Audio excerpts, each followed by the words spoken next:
Hello guys, welcome back to my channel. তো দেখুন, আমাদের বনের যেটা কেওড়া ফুল সবে ফোটা শুরু হয়েছে। তো অলরেডি ফুলটা থাকবে বৈশাখের লাস্ট অবধি, বাংলা বৈশাখ মাসের লাস্ট অবধি।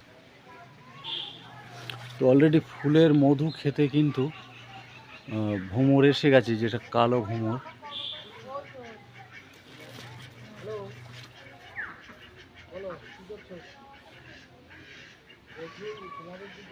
আমাদের মৌমাছিটা ভিজিট করেছে সকালের দিকে,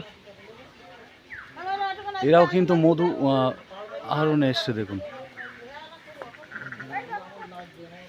তো আমাদের পিওর যে হানি, যেটা সুন্দরবনের খলিশা, গরান, তরা, কেওড়া বলে থাকি আমরা, দেখুন এও কিন্তু মধু খাওয়ার জন্য এসছে। তো দেখতে থাকুন আমাদের পিওর যে হানিটা, আমাদের এই ফুল থেকে আমাদের মধু, যেটা অর্গানিক হানি, কিন্তু কেওড়া ফুলের মধু হয়। খলিশা, গরান, তরা, কেওড়া।